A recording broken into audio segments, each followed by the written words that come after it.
오늘 저는 사사기 제 3강입니다. 재판관 드보라에 대해서 오늘 함께 하나님의 말씀을 보고자 하는데요. 특별히 제목을 제가 약한 자로 강한 자를 부끄럽게 하시는 하나님이라는 제목으로요. 이 사사기 5장 1절에서 13절까지 말씀을 오늘 선포하겠습니다. 여러분, 이제 사사기의 이 드보라는요, 이 네 번째 재판관입니다. 그래서 우리가 지난번에 온니엘에 대해서 보면서 온니엘의 사역 속에서 우리가 무엇을 볼 수가 있었죠? 바로 온니엘의 사역을 통해서 예수 그리스도의 이 구원의 사역을 볼 수가 있었습니다. 그리고 이제 그 뒤로 에훗과 그 다음에 삼갈이라고 하는 이 재판관들이 있었고요. 그리고 이제 오늘은 이 여자 재판관인 드보라에 대해서 오늘 살펴보고자 합니다. 그래서 이제 앞에 사진을 보시면 이 드보라는요, 네 번째 재판관이고 에브라임 지파 소속입니다. 그래서 이제 우리가 이 에브라임 지파에 대해서 오늘 좀 살펴보면서 하나님께서 왜 이 여인인 드보라를, 이 당시에는 여러분, 이 하나님의 이 역사 속에서 하나님은 남자들을 사용하시는데 특별히 이 안에서 여인들을 사용하실 때 보면 분명히 하나님의 깊은 뜻이 있습니다. 그래서 하나님께서 오늘 이 재판관 드보라를 어떻게 사용하시는지, 그리고 왜 사용하시는지를 오늘 한번 살펴보기 원하는데요. 여러분, 이제 우리가 먼저 이 에브라임 지파에 대해서 한번 살펴볼게요. 자, 에브라임이 누굽니까, 여러분? 이스라엘의 원래는 12지파 속에 에브라임이라는 이름이 없었는데 에브라임은 누군가의 아들이 됩니다. 누구냐면 바로 요셉의 아들이에요. 요셉의 두 아들 중에 에브라임과 므낫세가 있습니다. 자, 퀴즈를 드릴게요. 에브라임과 므낫세 둘 중에 누가 형일까요, 여러분? 자, 므낫세가 형입니다. 그런데 이 원래 형에게 이 야곱이 축복을 할 때는요, 아버지가 아들을 아니면 손자를 축복할 때 어떤 손을 올려서 축복을 해요? 오른손을 올립니다. 그래서 이제 이 요셉이 큰아들 므낫세와 그 다음에 둘째 아들 에브라임을 야곱 앞에 딱 댔는데 이 므낫세를 아버지 오른손에 딱 세웠어요. 근데 아버지가 이렇게 바꿉니다. 그래서 누구를 축복하는 거예요? 바로 에브라임을 축복해요. 그거에 대한 이야기가 창세기 48장에 나옵니다. 창세기 48장 12절에서 13절 그리고 19절에 보면 이렇게 말씀하고 있습니다. 요셉이 야곱의 무릎 사이에서 그들을 데려오고 또 얼굴을 땅으로 향하여 엎드려 절하며 오른손으로는 에브라임을 취해 이스라엘의 왼손을 향하게 하고 왼손으로는 므낫세를 취해 이스라엘의 오른손을 향하게 하며 그들을 다 데리고 그에게 가까이 나아가매 19절에 그의 아버지가 거절하여 이르되 나도 안다 내 아들아 나도 안다. 그도 한 민족이 되고 그도 크게 되려니와 진실로 그의 동생이 그보다 더 크게 되며 그의 씨가 여러 민족을 이루리라 하고. 자, 지금 이제 어떤 장면입니까? 요셉이 이쪽으로는 므낫세를 데리고 오고요, 이쪽으로는 지금 에브라임을 데리고 와서 아버지가 자연스럽게 므낫세를 축복하게 데리고 온 거예요. 그런데 이 야곱이 어떻게 해요? 손을 딱 바꿔서 축복하는 거예요. 그러니까 이 요셉이 이 손을 이렇게 다시 원래대로 하는데 자꾸 요셉이 이렇게 하는 거예요. 그러니까 여러분, 이제 이 요셉이라는 사람이 어떻게 해서 장자권을 얻죠? 형을 속여가지고, 그렇죠? 팥죽 한 그릇에서 장자권을 얻잖아요. 그래서 이제 어떤 그 주석서에 보면 야곱이 뭔가 계속 삐뚤어져 있는 사람 아닌가 막 이렇게 보고 있는데 사실 여러분, 그게 아니라 하나님의 깊은 뜻이 있는 거예요. 하나님께서 괜히 야곱의 손을 이렇게 엇갈린 게 아니라 오늘 이 드보라가 어느 민족이라고요? 에브라임, 동생이에요. 하나님께서는 이 에브라임 민족을 통해서 하나님의 역사를 이루고 싶었던 게 있던 거예요. 그래서 이 손을 굳이 지금 힘들게 교차해서 이 오른손으로 에브라임을 그리고 왼손으로 므낫세를 하면서 동생이 형보다 더 큰 민족이 될 거다라고 축복을 해줍니다. 그러니까 여러분, 이 아버지의 축복에 대해서 우리가 이제 많은 이야기들이 있는데 정말 하나님께서 아버지들에게 입술의 권세를 주시잖아요. 그래서 아버지들이 자녀들에게 귀하게 그러한 귀한 말들 그리고 어떤 축복의 말들을 할 때 그것이 또한 하나님이 그 아버지의 권세로서 가정에서 여러분, 아내는 이 성경에서 누구를 상징하죠? 아내는 교회를 상징하고, 그 다음에 남편은 누구를 상징하죠? 바로 그리스도를 상징해요. 그렇기 때문에 그리스도께서 우리에게 주신 이 아버지들에게, 남자들에게 주신 어떤 이러한 권한이 있다라는 겁니다. 주권이 있는 거예요. 그래서 자녀들에 대한 축복에 대해서 오늘 또 귀중하게 또 우리가 볼 수가 있는데, 어쨌든 이 야곱은 요셉의 두 아들 중에 특별히 에브라임 둘째를 더 축복하여서 그가 더 큰 민족이 될 것이다 라고 이야기합니다. 그래서 49장에 가보면, 창세기 49장 8절에서 10절까지 보면 이제 하나님께서요 이 야곱을 시켜가지고 12지파 중에 맨 먼저 에브라임과 므낫세를 먼저 축복하고 그 다음에 나머지 11민족을 축복하시는 거예요.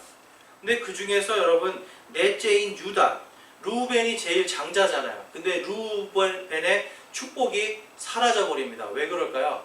루벤이 자기 아버지의 첩과 함께 누웠기 때문에, 아버지의 침상을 더럽혔기 때문에 루벤은 장자임에도 축복이 그에게서는 이제 멀어져 버리고, 그 다음에 하나님은 이 야곱을 통해서 누구를 세우냐면 유다를 세웁니다. 그래서 8절 말씀에 보면 유다야 너는 내 형제들이 찬양할 자니라. 내 손이 내 원수들의 목을 잡을 것이요 내 아버지의 자식들이 내 앞에서 절하리로다. 유다는 사자 새끼로다. 내 아들아 내가 탈취한 것을 떠나서 위로 올라갔도다.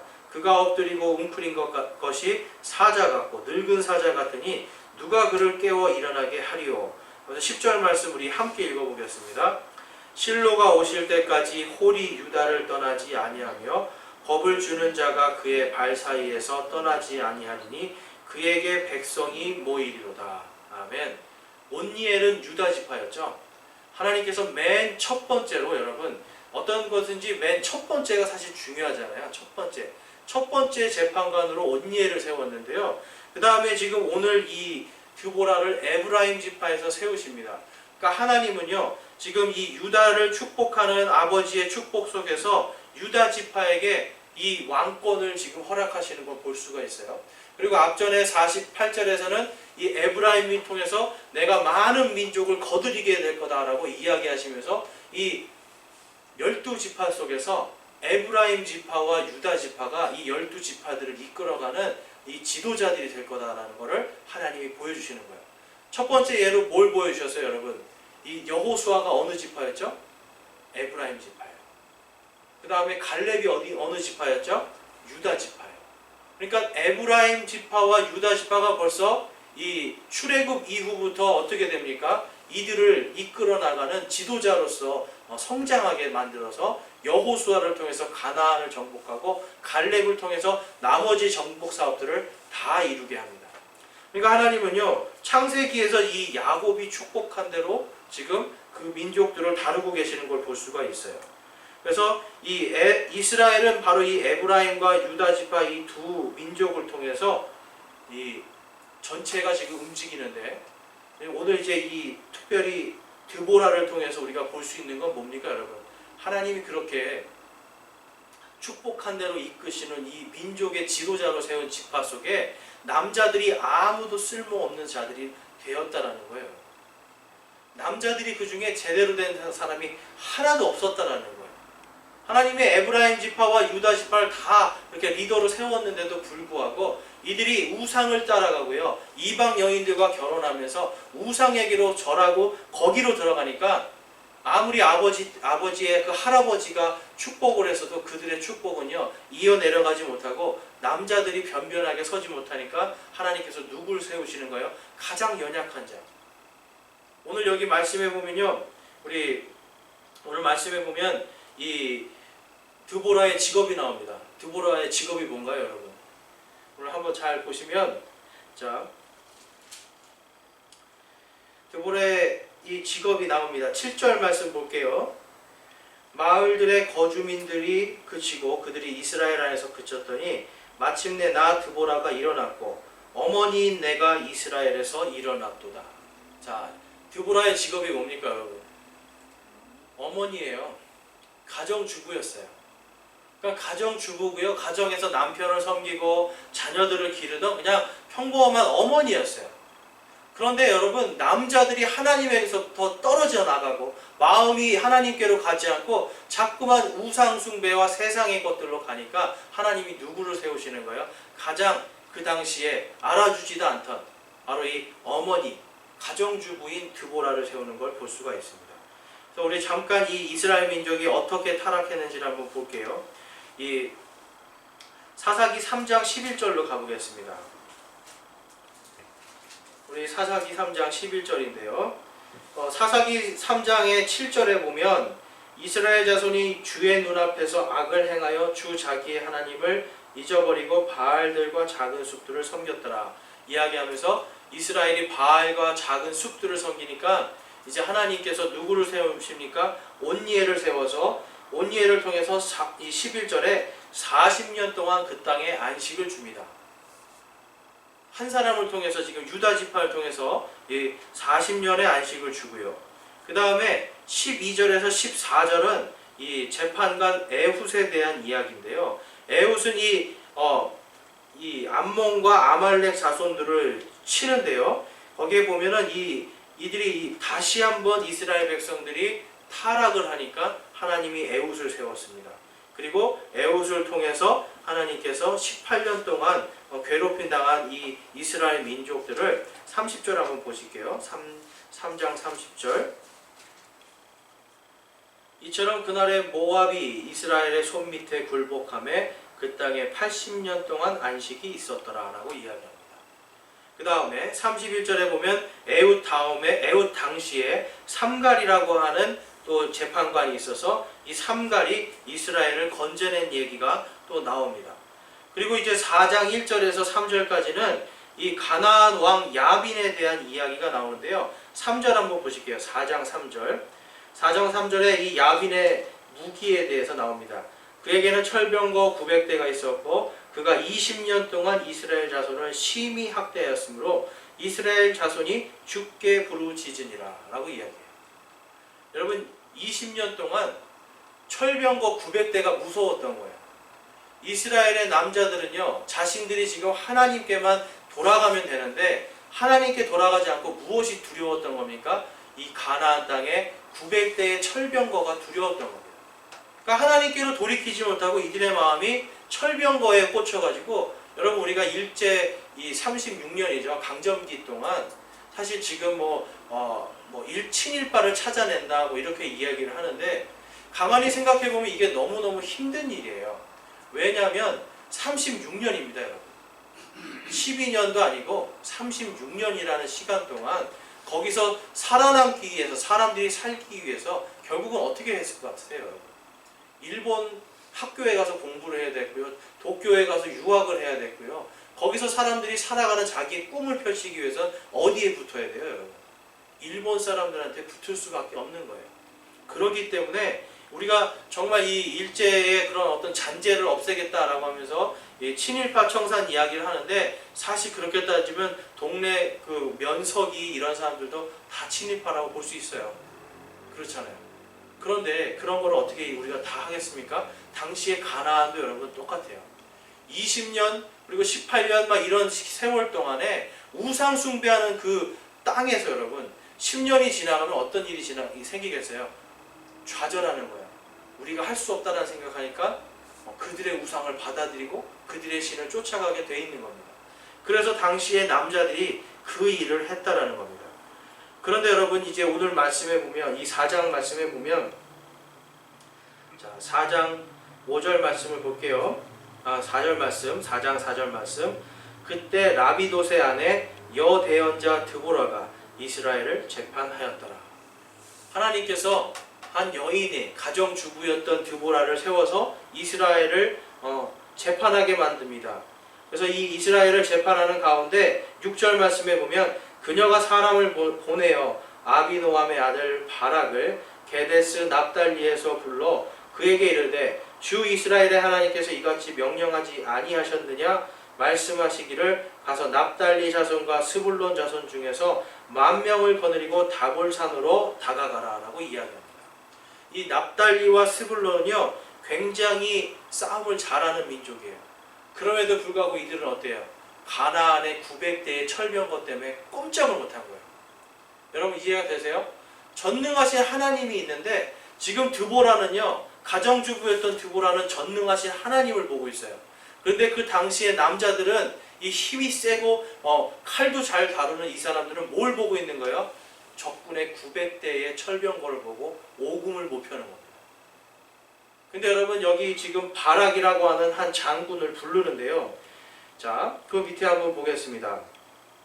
8절 말씀. 여러분 바락이요, 어떤 사람인지 한번 볼게요. 바락이 그녀에게 이르되 당신이 나와 함께 가면 내가 가려니와 당신이 나와 함께 가지 아니하면 내가 가지 아니하겠노라 하매. 여러분 바락은요 지금 어떤 상태입니까? 겁이 나는 거예요.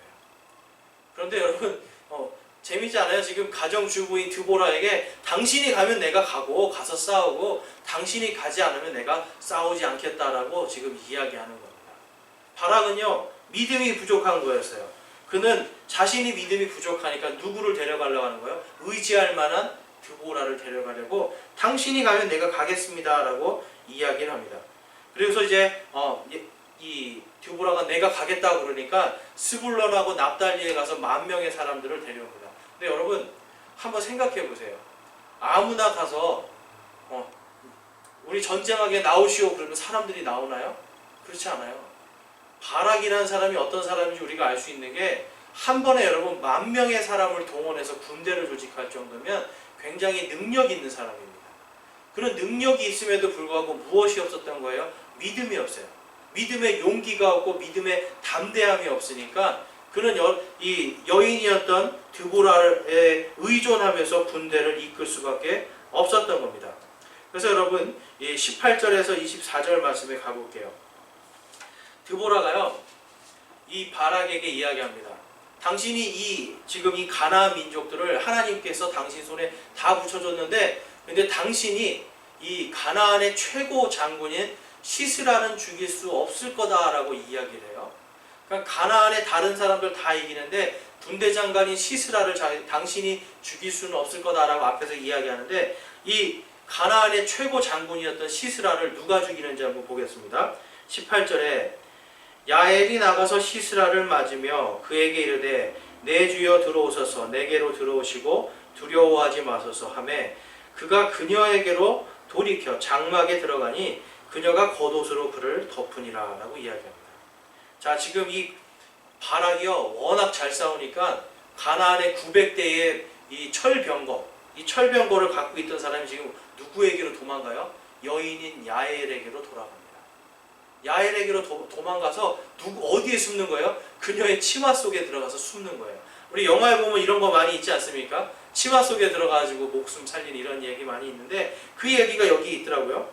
그런데 지금 이 야엘이라는 사람이요, 이 여인이 그 다음에 어떻게 하는지 볼게요. 21절에 볼게요.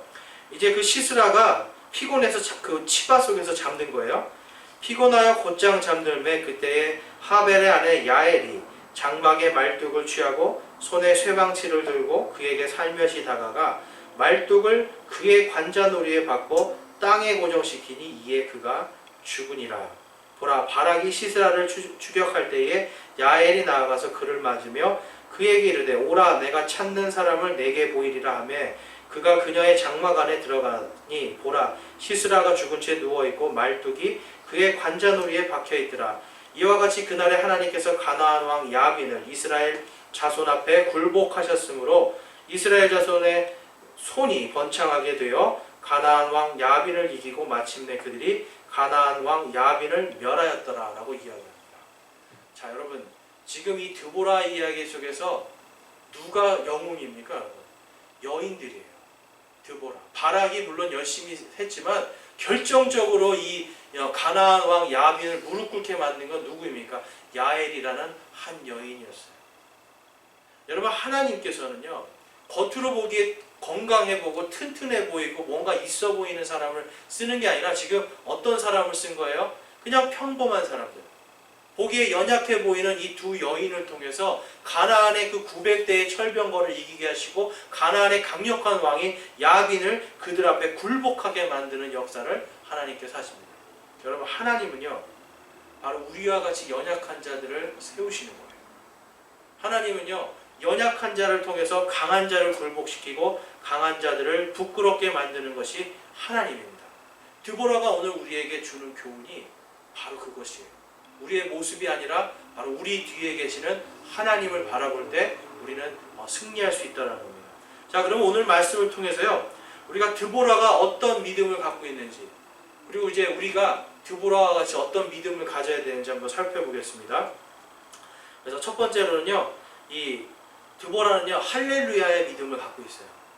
자, 우리 함께 해볼까요? 할렐루야. 자, 여러분 할렐루야 할 때 기분 좋으신가요? 네. 할렐루야! 자, 많은 목사님들이 등장하실 때 할렐루야! 하면서 이제 사람들이 아멘 하는데요. 할렐루야! 그럼 왜 기분이 좋을까요? 할렐루야의 뜻은 여호와를 찬양하라. 주를 찬양하라.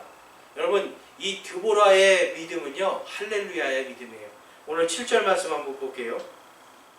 이 5장, 사사기 5장은요, 드보라의 노래입니다. 승리에 대한 드보라의 노래예요. 드보라와 바락이 노래한다라고 1절에서 이야기하고 있어요. 7절에 보면 이렇게 이야기합니다. 자, 7절이 아니고 2절입니다. 2절 말씀. 2절 말씀 우리 함께 읽어볼게요. 너희는 주를 찬양하라. 백성이 기꺼이 헌신했을 때에 그분께서 이스라엘의 원수를 갚으셨도다.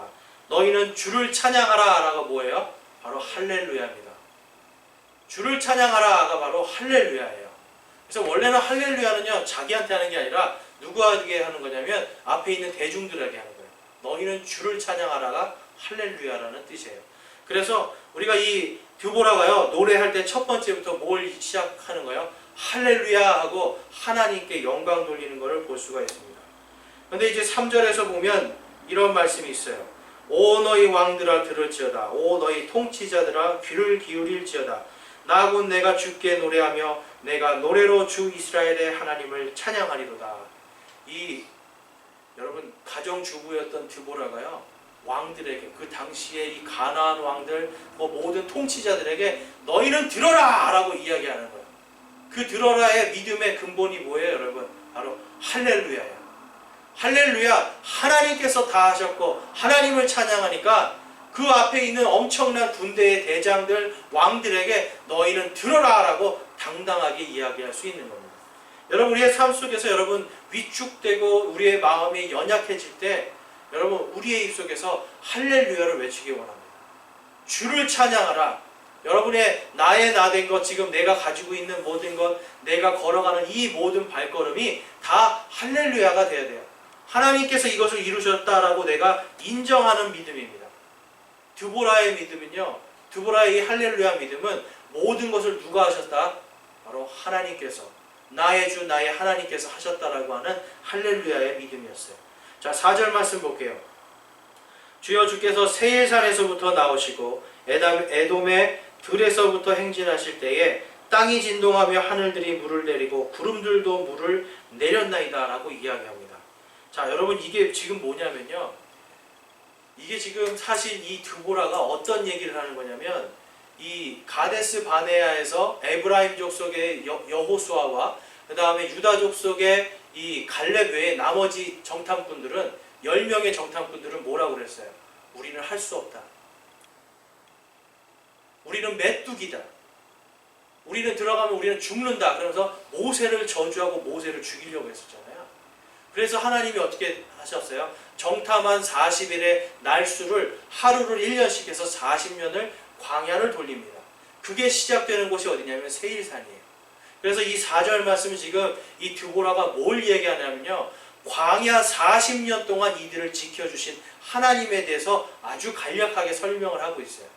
광야 40년 동안 불기둥과 구름기둥, 만나, 메추라기, 하나님께서 심지어는 이 옷도 헤어지지 않게 해서 40년 동안 먹고 살게 해주시고, 또 누구도 이기게 해주셨어요? 거인들.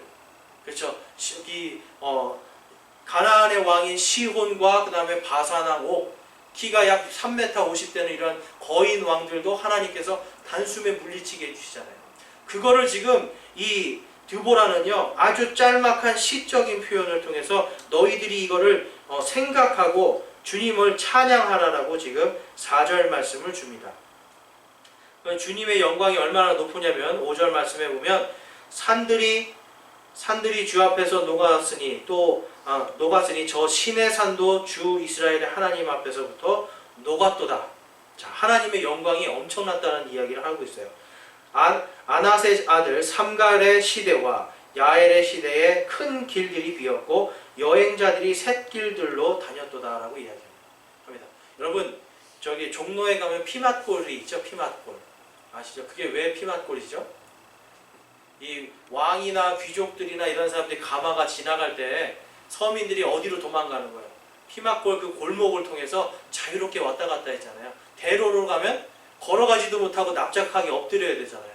그러니까 지금 이거는 뭐냐면요, 하나님의 권능이 지금 이스라엘 백성이 40년 광야 생활하는 동안에 하나님의 권능이 너무 엄청났고요. 이 이스라엘 민족들이 너무 두려웠던 거예요. 그래서 이들이 어디로 다녔다고요? 큰 길로 안 다니고 샛길로 돌아 다녔다는 것을 지금 이야기하고 있어요. 당시의 남자들은요, 여러분, 다 이걸 잃어버렸습니다. 이 믿음을, 이 말씀을 읽고도 다 이것을 여러분 온전히 믿지 못했는데, 이 드보라는 뭐예요? 할렐루야.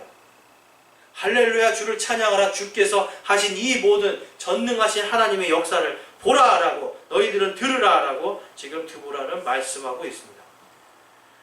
여러분, 이 여호수아 2장 9절에서 11장 말씀 볼게요. 여호수아 앞쪽으로 가보실게요. 우리 성경 직접 찾아보겠습니다.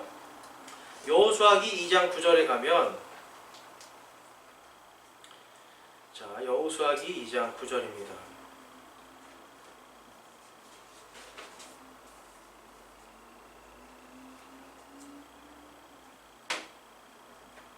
여호수아기 2장 9절에 가면 이 라합이, 창녀 라합이 이스라엘의 그 하나님이 얼마나 위대하시고 그분의 권능에 그 당시에 가나안 사람들이 다 용기를 잃고 마음이 녹아져 내렸는지가 나오고 있어요. 자, 이제 창녀 라합이 이야기하는 겁니다. 그 사람들에게 말하되, 정탐꾼들에게 이야기하는 거예요. 주께서 이 땅을 너희에게 주신 줄을 내가 아노라.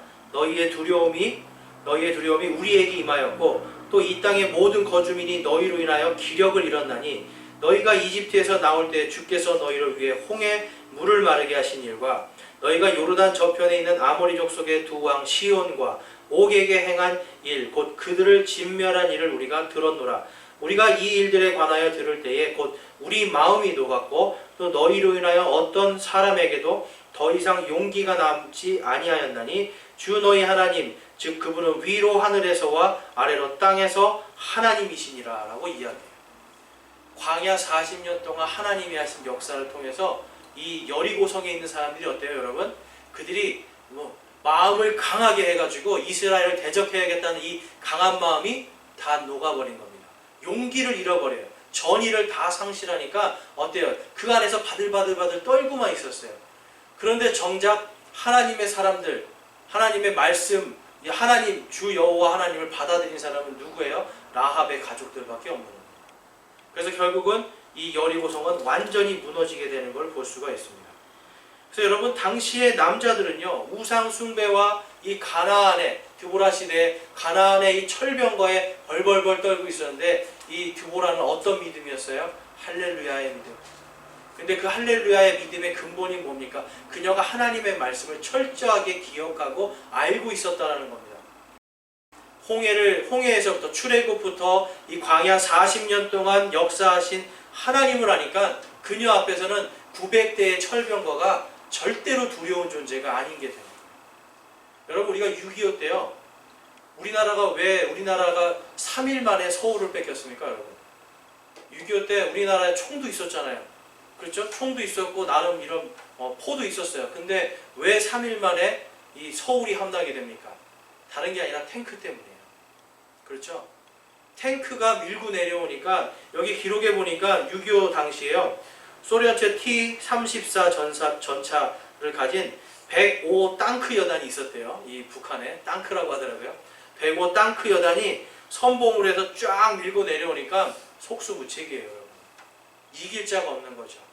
당시에 여러분, 가나안의 이 900 철병거가 바로 탱크와 마찬가지입니다.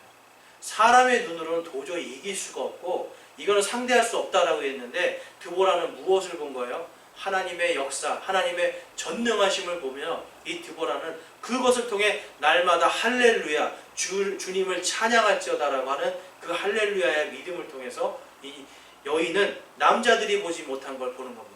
왜냐하면 우리는 철병거가 아니라 하나님의 능력으로 이길 수 있다는 것을 그녀는 보게 되었던 겁니다.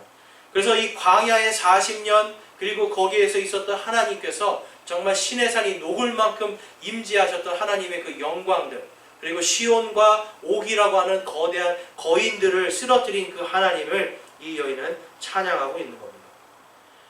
여러분, 이 하나님께서 분명히 여호수아를 통해서 너희 민족들, 이 민족들이 충분하게 하나님을 믿을 만한 것들을 다 보여주셨어요.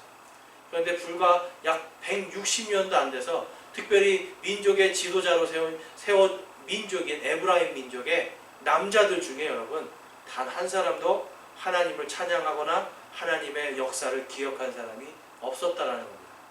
여러분, 우리가 이 시대를 살아갈 때요, 하나님이 우리 안에서 역사하시고 계시고 나를 어떻게 구원하셨고 그리고 이 모든 시대를 통해서 하나님의 말씀이 어떻게 이루어지는지를 우리는 날마다 기억해야 됩니다.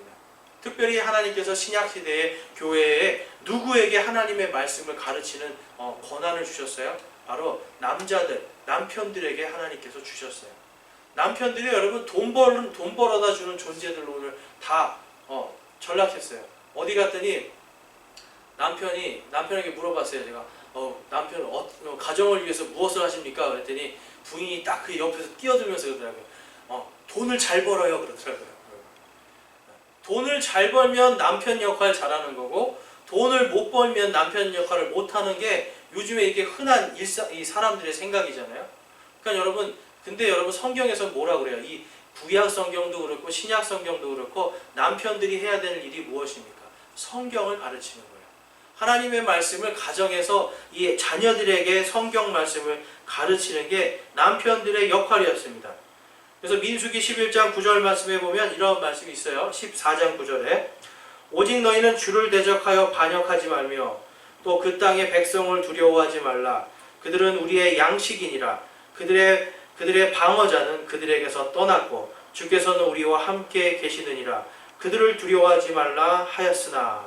자, 할렐루야의 믿음으로요. 지금 이 민수기 14장 9절에서 뭐라고 말씀하고 있어요? 이 민수기 14장 9절에서 이 모세가 너희는 주를 대적하여 반역하지 말며 또 이 땅의 백성을 두려워하지 말라라고 이야기합니다.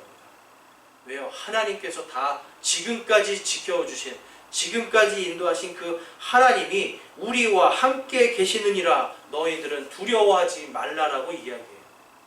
근데 여러분, 이 두려워하지 말라고 하고 하나님께서 지켜주신다고 하는 이 약속, 그들은 우리의 양식이다 라고 하는 이 말에 대해서 그들은 다 까먹어버린 거예요.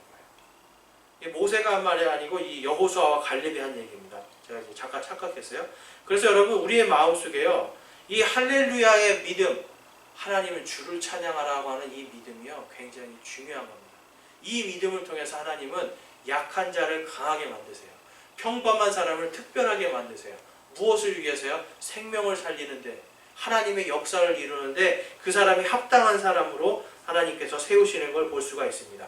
우리 다시 사사기로 돌아가서 사사기 5장 말씀에 5장 12절 13절 말씀 한번 보겠습니다. 이 날마다 하나님을 찬양하는 그 드보라, 하나님은요 이 드보라 말고 또 다음에 또 한 사람을 또 세우시는 거 볼 수가 있습니다. 12절 말씀 보겠습니다. 우리 함께 읽어볼까요? 깰지어다 깰지어다 드보라여, 깰지어다 깰지어다 노래할지어다 일어날지어다 바락이여, 너 아비노함의 아들이여, 내가 포로로 잡은 자들을 포로로 이끌지어다.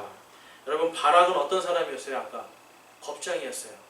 그런 힘도 있고 능력도 있었는데 무엇이 없었어요? 믿음이 없었어요. 믿음의 담력이 없으니까 누구를 데려가요? 드보라를 데리고 갑니다. 한낱 여인이고 싸움도 못하는 사람에게 당신이 가면 내가 갑니다. 당신이 가지 않으면 내가 가지 않겠습니다 라고 하던 믿음이 연약한 자였어요. 근데 이 바락이요, 하나님을 의지하고 드보라의 말대로 나가서 싸워서 승리해서 모든 가나안 민족들을 진멸했어요. 그러고 나니까 이 바락의 믿음은 어떻게 됩니까? 바락의 믿음이 성장하게 되는 거예요. 바락이 겁장이었고 연약한 자였는데 하나님은 그를 세우셔서 일으키는 걸 볼 수가 있는데요. 내가 12절에 내가 포로로 잡은 자들을 포로로 이끌지어다. 그때 그분께서 남아있는 자로 하여금 백성 가운데 있는 고귀한 자들을 지배하게 하셨으며 또 주께서 나로 인하여 용사들을 지배하게 하셨도다. 지금 여러분 이 바락의 이 모든 가나안의 백성들을 다 진멸해요. 진멸하고 나서 이 갈대에 몇 명을 데려갑니까? 10,000명을 데려갑니다. 이스라엘 전체 백성이 약 당시에 100만 명 이상이 됐을 거예요. 그럼에도 불구하고 단 이 소수의 사람들이 용기를 내서 가서 싸우게 됩니다. 그래서 이 13절의 말씀은 그분께서 남아있는 자로 하여금, 어떤 자입니까 여러분? 남아있는 자는 믿음을 가진 적은 무리들이에요. 남아있는 자로 하여금 백성 가운데 있는 고귀한 자들을 지배하게 하셨습니다. 당시에 고귀한 자들은 여러분 장로들이었고요, 이 종교의 지도자들이었어요. 근데 그들은 하나님을 보지 못하였는데 이 바락이 이끌었던 이 소수의 무리들은 그곳에서 존귀한 자들을 다스리게 될 거다라고 지금 이 드보라의 노래를 통해서 하나님이 말씀하고 있고요. 또 주께서 나로 하여금 용사들을 지배하게 하셨도다라고 이야기합니다. 여러분, 용사가 아니었던 자들이 용사를 지배하게 되고요. 연약한 자들이 강하고 고귀한 자들을 지배하게 되는 겁니다. 하나님의 역사 속에는 언제나 여러분 약한 자들을 들어 사용하시는 하나님의 역사를 볼 수가 있어요. 여러분, 우리 주 예수님은 어떠셨습니까? 여러분? 예수님은 성경에 볼 때 예수님이 강한 자로 나오십니까?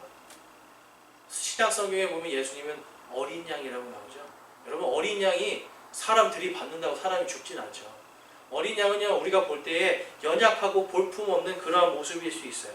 이사야서 53장 2절 3절 말씀에 보면 예수님의 이 모습에 대해서 이렇게 설명하고 있습니다. 그가 그분 앞에서 연한 초목같이 마른 땅에서 나온 뿌리같이 자랄 터이니 그에게 모양도 없고 우아함도 없으며 우리가 그를 볼 때에 그를 흠모할 만한 아름다움이 없도다. 지금 이사야가요, 예수님이 태어나시기 약 한 500년 전에, 700년 전에 예수님은 이런 사람이라고 예언을 하고 있는 거예요. 어떤 사람이에요, 여러분? 아름다움도 없고요, 흠모할 것도 없고요. 근데 뭐라 그래요? 연한 초목같이 말라 비틀어진 뿌리같이. 여러분, 요걸 읽는데 예수님의 모양이 딱 저희 처남처럼 바짝 마른 사람이었을 것 같아요. 바짝 말라가지고 정말 볼품없는 사람이었을 거예요. 그렇다고 저희 처남이 볼품없다는 건 아니고, 그러니까 저희 처남처럼 정말 바짝 말랐을 것 같은 생각이 들더라고요. 그리고 3절 말씀 볼게요. 그는 사람들에게 멸시를 당하고 거부되었으며 슬픔의 사람이요 고통을 잘 아는 자라. 우리는 그를 피하려 하는 것 같이 우리의 얼굴을 감추었으며 그는 멸시를 당하고도 우리는 그를 귀히 여기지 아니하였도다. 여러분, 예수님은 아예 이렇게 지금 멸시당하는 사람, 거부당하는 사람, 슬픔의 사람, 고통을 받을 거고요. 사람들 앞에서 여러분 귀하게 여김받지도 못하는 이러한 존재로 태어날 거다라고 지금 이사야가 이야기합니다. 실제로 예수님은 여러분 사람들이 볼 때에 흠모할 것이 아무것도 없는 사람이었어요. 출신도 좋은 사람이 아니었어요. 그럼에도 불구하고 하나님께서 이 예수 그리스도를 세우시고 이 땅에 보내셔서 그분을 통해서 하나님의 구원의 역사를 이룹니다. 자, 53장입니다. 이사야서 53장 4절에서 5절 말씀. 바로 이 볼품없는 분, 연약한 분, 이 깡마르고 또한 이 시커멓고 고통스러운 그러한 분을 통해서 하나님이 이러한 역사를 주겠다고 약속합니다. 우리 4절, 5절 함께 읽어보겠습니다. 참으로 그는 우리의 고통을 짊어지고 우리의 슬픔을 담당하였거늘 우리는 그가 매를 맞고 하나님께 맞아 고난을 당한다고 생각하였노라. 그러나 그는 우리의 범죄들로 인해 부상을 당하고 우리의 불법들로 인해 상하였노라. 그가 징벌을 받음으로 우리가 화평을 누리고 그가 채찍에 맞음으로 우리가 고침을 받았도다. 아멘. 여러분, 하나님은요, 예수님도 가장 볼품없는 마구간에서 태어나야 되는 가장 낮은 곳으로 이 땅에 보내셔서 바로 그분을 통해서 온 인류가 그분이 십자가에 달려 죽으시고 묻히시고 다시 살아나시는 그 부활의 역사, 전능하신 하나님, 할렐루야 하나님을 통하여서 이 모든 우리의 죄를 다 용서하시는, 우리의 모든 불법들을 담당하시는 바로 하나님의 재판관으로, 하나님의 아들로서 이 땅에 보내셔서 우리를 구원해 주셨습니다. 여러분, 우리에게는요, 우리 안에 우리의 연약한 모습이 있어요. 잘못되고 흠 많고요, 보잘것없는 모습들이 있어요. 어리석음이 있어요. 근데 여러분, 우리 안에 계신 누가 위대하신 분이고 누가 전능하신 분입니까? 우리 주 하나님께서, 나를 구원하신 예수께서, 나에게 언제나 하나님의 말씀이 기억나게 하시는 성령님께서 위대하신 분이에요. 그렇기 때문에 하나님은 우리가 오늘 나 자신을 내가 좌절하고 내 자신을 자꾸만 작게 볼 때 할렐루야가 아니라요, 좌절할 때 하나님께서 그 사람을 쓰지 않으세요. 그러나 우리가 그러한 상황 속에도 그럼에도 불구하고 하나님의 역사를 바라보고요, 성경 말씀을 통해서 할렐루야의 믿음을 찾을 때 하나님께서 우리를 드보라와 같이 사용하실 줄로 믿습니다.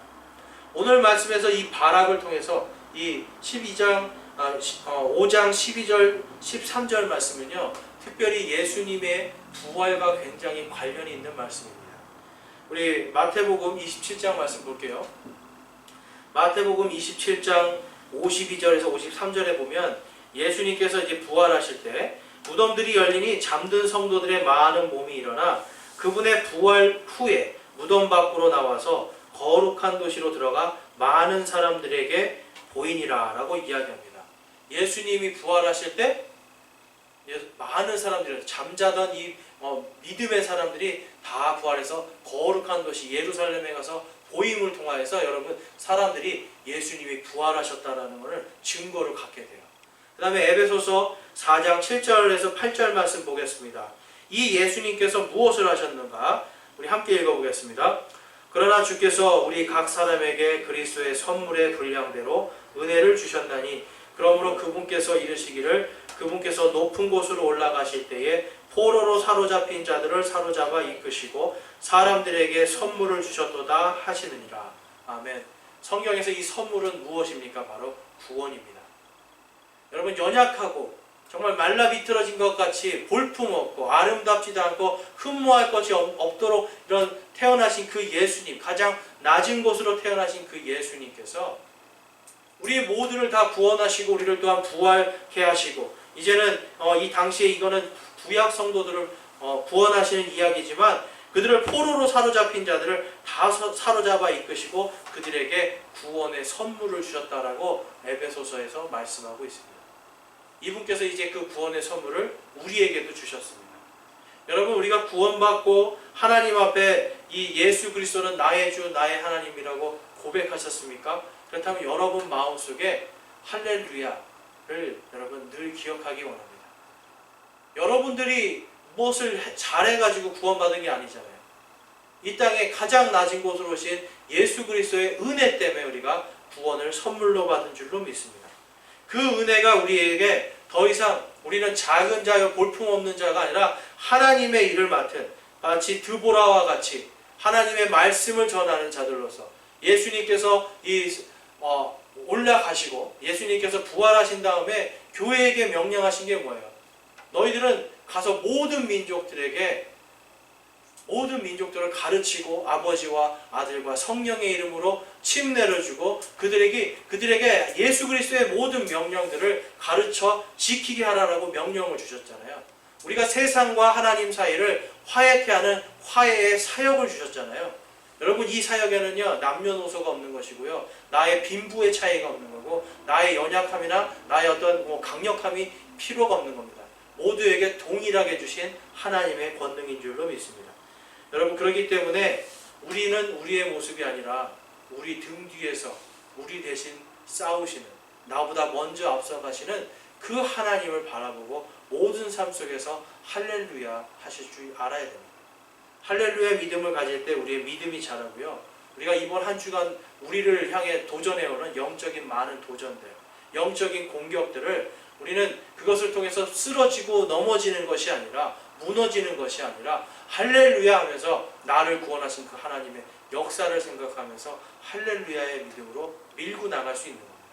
여러분, 드보라를 생각하시면서 연약한 자를 들어서 강한 자들을 부끄럽게 만드시고 강한 자들을 이기게 하시는 그 하나님을 믿고 이번 한 주간도 영적인 도전들, 영적인 싸움들을 승리하시면서 다음 주에 오실 때 할렐루야의 간증들이 넘쳐나시기를 주님의 이름으로 축원합니다.